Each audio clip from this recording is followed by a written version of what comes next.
বিসমিল্লাহির রহমানির রহিম। আসসালামু আলাইকুম। সবাই কেমন আছো? আশা করি আল্লাহর অশেষ রহমতে সবাই খুব ভালো আছো, সুস্থ আছো। নতুন আরেকটি ব্লগ শুরু করলাম, আশা করি তোমাদের ভালো লাগবে। আর ভালো লাগলে অবশ্যই ভিডিও দেখার শুরুতে একটা লাইক দিয়ে ভিডিওটি দেখে নিবে।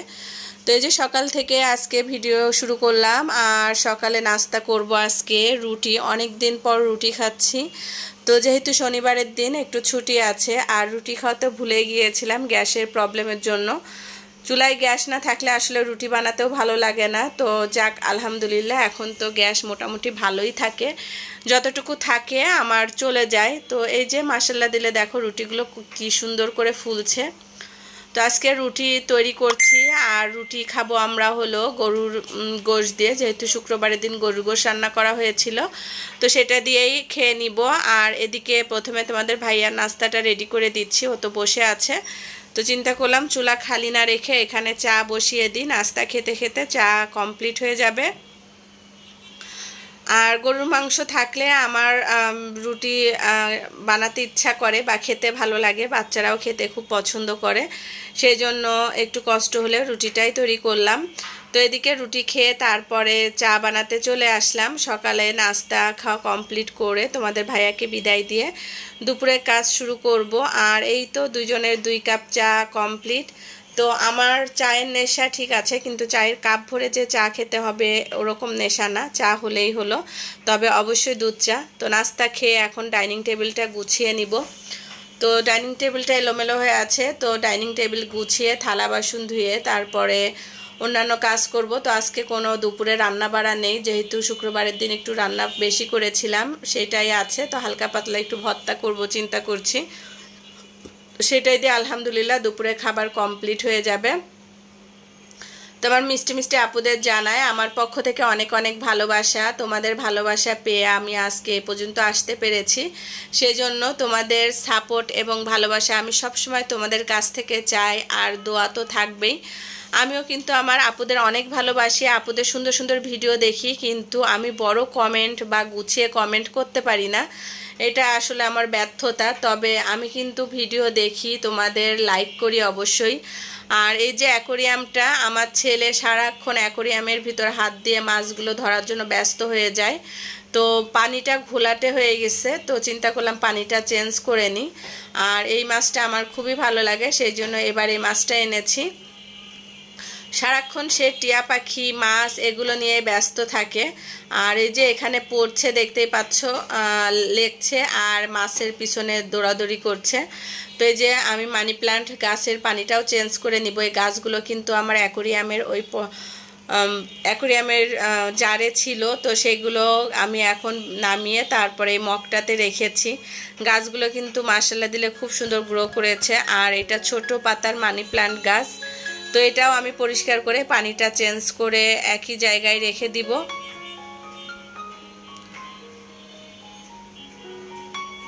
তো ভিডিও করি, জানি না ভালো হয় কি খারাপ হয়। তো আমার অনেক অনেক আপুরা আমাকে সুন্দর সুন্দর কমেন্টস করে বলে আমার ভিডিও তোমাদের কাছে অনেক ভালো লাগে। অনেক পরিশ্রমের ফলে যখন ভালো কিছু শোনা যায়, নিজের কাছে খুব ভালো লাগে শুনতে আসলে। তো এদিকে অনেকগুলি শুকনা মরিচ আমি চিন্তা করলাম চুলার উপরে দিয়ে যায়, আর জালটা একটু আস্তে করে বাড়িয়ে দিয়েছি, যাতে শুকনা মরিচটা হতে আস্তে আস্তে মুচমুচে হবে। আর এদিকে আমি কাজগুলো করে নিব। তো এই যে বললাম মাছের পিছনে ছেলেটা সারাক্ষণ থাকে। আর এই দেখো ছোট জারের পানিটা এখানে ফেলে দিয়েছে, মাছের খাবার দিতে এসে অনেক খাবার দিয়েছে, আর এই পানিটাও ফেলে দিয়েছে। তো চিন্তা করলাম এইটা তো কাঠের সোফা, আর এটা নষ্ট হয়ে যাবে, তো এই জায়গাটা আমি একটু ক্লিন করে নিচ্ছি। ছেলেটা আজকে যেহেতু শনিবার বাসায় আছে, সারাক্ষণ তার একটা না একটা বায়না বা একটা না একটা কাজ তো থাকবেই। আর এই কাজগুলো গুছাতে গুছাতে আমার অবস্থা খারাপ হয়ে যায়। তো ছোট বাচ্চা কাচ্চা থাকলে আসলে এরকমই হয়।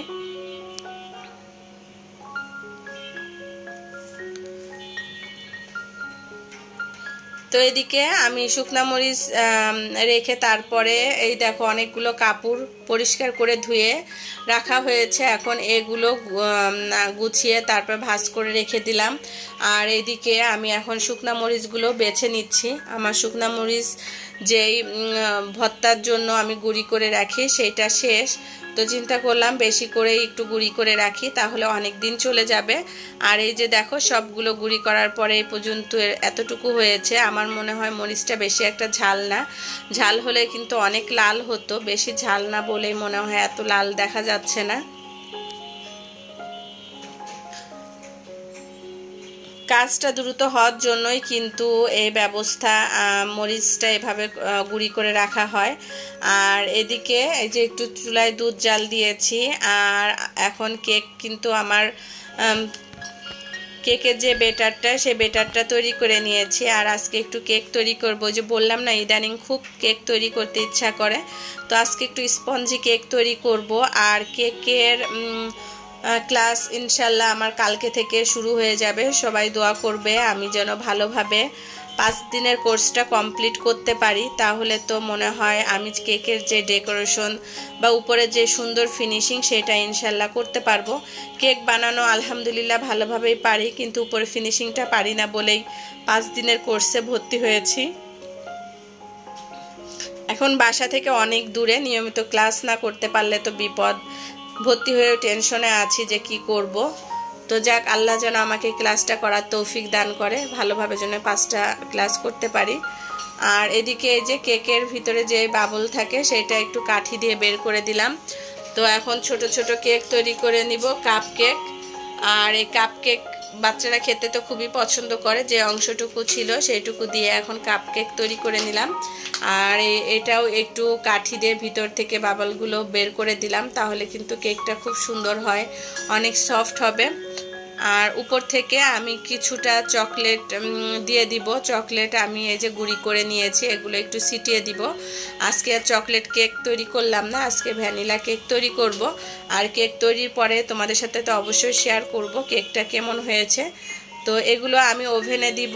আর বড়টা দিয়েছি চুলার উপরে, তো ওভেনের থেকে চুলার কেকটা আমার খুব দ্রুত হয়ে যায়। ওভেনটা প্রায় 45 মিনিট সময় লাগে, আর চুলায় প্রায় আধা ঘন্টার ভিতরে কমপ্লিট হয়ে যায়। তো এই যে টাইম সেট করে দিলাম, ইনশাল্লাহ কেক হয়ে যাবে, আর কোনো সমস্যাই হবে না। তো এই যে চুলার উপরে যে কেকটা দিয়েছি সেটা কিন্তু আমার তৈরি হয়ে গিয়েছে, দেখো ফুলে কত বড় হয়েছে মাশাল্লাহ। এখন কেকটা ঠান্ডা করে নামিয়ে নিব। তার আগে, নামানোর আগে আমি একটা কাঠি দিয়ে চেক করে দেখছিলাম কেকটা পরিপূর্ণ হয়েছে কিনা। তো কেকটা কিন্তু পরিপূর্ণ হয়েছে, আমার কাঠিতে কিন্তু কোনো কিছু লেগে নেই, একদম শুকনা কাঠি উঠেছে। তো এখন এই যে নামিয়ে নিচ্ছি।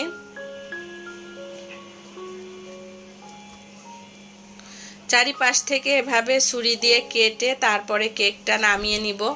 তো আমার যে সকল আপুরা কেক লাভার আছো, তারা যদি কেকে কোনো সমস্যা থাকে তাহলে অবশ্যই প্রশ্ন করতে পারো। কারো যদি কেক বানানোতে কোনো সমস্যা হয়, যতটুকু জানি ইনশাল্লাহ তোমাদের সাথে শেয়ার করব। তো এই যে নামানোর পরে পুরো কেকটা দেখো মাশাল্লাহ কতটা স্পঞ্জি হয়েছে, এখন কেটে তোমাদের সাথে শেয়ার করব। তো এই যে কেকটা কিন্তু আমি কেটে নিয়েছি, দেখো মাশাল্লাহ অনেক সুন্দর হয়েছে, খেতেও কিন্তু দারুণ ছিল। তো আমি একদিনে কিন্তু একটু বেশি করে কেক তৈরি করি, যাতে বাচ্চারা কয়েকদিন ধরে খেয়ে নিতে পারে। আর বাচ্চাদের টিফিনেও কিন্তু এরকম কেক তৈরি করে দিতে পারো তোমরা, যেহেতু বাচ্চারা কেক খেতে পছন্দ করে। তো চুলার কেক কিন্তু ওভেনের আগে আমার রেডি হয়ে গিয়েছে। আর এই যে ওভেনের কেকটা এখন আমি চেক করে নামিয়ে নিব। ওভেনের কেকগুলো মাশাল্লাহ দিলে অনেক সুন্দর হয়েছে। তো এই যে কেক তৈরি করে তারপরে আর সারাদিনে কোনো কাজ তোমাদের সাথে শেয়ার করিনি, বাচ্চাকে নিয়ে বের হয়ে পড়েছে। আমার ছোট মেয়ে অসুস্থ তোমরা জানো, তো ওকে নিয়ে একটু ইবনে সিনায় এসেছি ডাক্তার দেখানোর জন্য। তো রিপোর্ট নিয়ে আজকে ডাক্তার দেখাবো। রিপোর্ট নিয়ে ডাক্তার দেখানো পরে ডাক্তার বলেছে যে ওর বুকে একটু কফ জমেছে, অনেকগুলো অ্যান্টিবায়োটিক দেওয়া হয়েছে, প্রায় 14 দিনের অ্যান্টিবায়োটিক। সবাই আমার মেয়ের জন্য দোয়া করো, ও যেন সুস্থ হয়ে যায়। কাশতে কাশতে সারা রাত ঘুমাতে পারে না, উঠে বসে থাকে। মেয়েটা আমার শুকিয়ে অর্ধেক হয়ে গিয়েছে। যদি রাতের ঘুম হারাম হয়ে যায় তাহলে কিন্তু মানুষ এমনিতেই অসুস্থ হয়ে পড়ে।